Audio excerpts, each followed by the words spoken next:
Hello everyone, welcome to academy.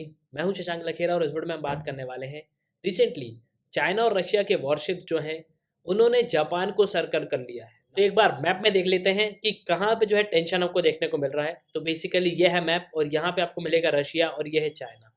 China और Russia दोनों ने ही जो है अपने जो वॉरशिप्स हैं उनको यहाँ पे डिप्लॉय कर दिया है और बेसिकली यहाँ पे आपको मिलेगा जापान। और ये कोई पहली बार नहीं है जब चाइना ने अपने वॉरशिप्स को जो है जापान की तरफ डिप्लॉय कर दिया है। इसके पहले भी कई बार ने जो है दूसरे कंट्रीज की टेरिटरी में जो है एंटर किया है और इंटरनेशनल प्रोटोकॉल जो है और उसको वायलेट किया है। अब आप यहाँ पे बोलोगे कि कितने जो है यहाँ पे वॉरशिप्स थे। करीब 10 वॉरशिप्स जो है उन्होंने जापान को घेर लिया है। लेकिन अब इसमें सबसे इंपॉर्टेंट रोल प्ले करेगा अमेरिका। अमेरिका क्या जापान को सेव करेगा? देखो, एक ट्रीटी के हिसाब से अगर मान लो जापान पे कोई भी अटैक होता है तो सिंपली ये माना जाएगा कि ये अमेरिका पे अटैक हुआ है। अब इस ट्रीटी के बारे में मैं आपको लास्ट में बताऊंगा, लेकिन एक्चुअल में यहाँ पे हुआ क्या है वो जो है हम डिस्कस करते हैं। तो ये आपको आर्टिकल देखने को मिलेगा। ये आर्टिकल नवभारत टाइम्स का है। रूस चीन के 10 युद्धपोत ने जापान को घेरा।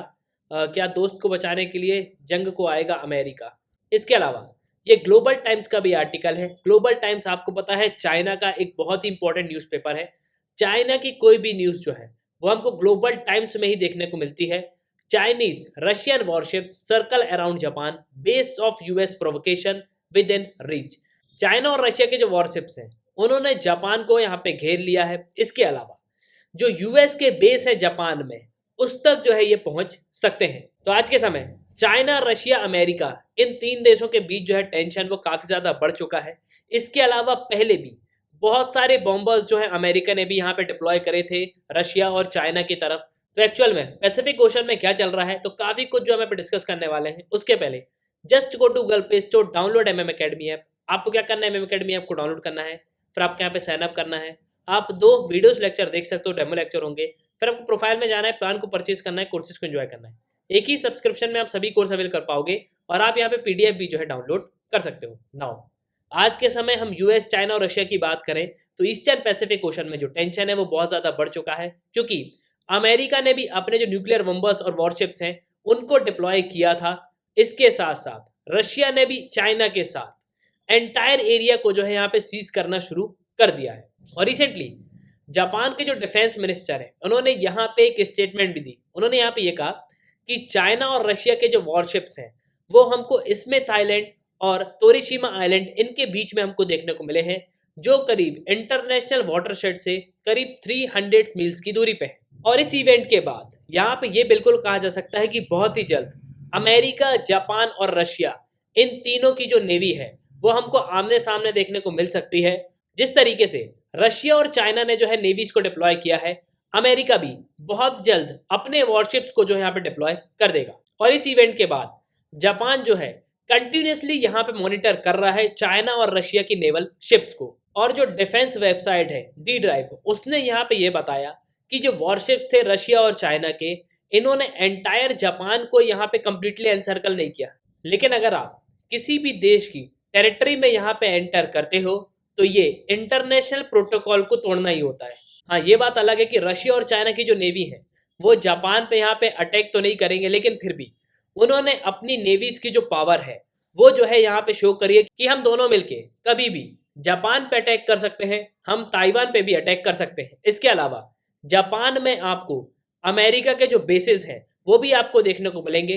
तो प्राइमरली जो है ये यहाँ पे डायरेक्टली अमेरिका को यहाँ पे टारगेट कर रहे हैं, अमेरिका को यहाँ पे दिखा रहे हैं कि रशिया और चाइना मिलके जो है कभी भी अमेरिका पे अटैक कर सकते हैं। और 18 अक्टूबर को 10 वॉरशिप जो है चाइना और रशिया ने यहाँ पे डिप्लॉय किए थे और इन्होंने पहले पेट्रोल किया पैसिफिक ओशन को।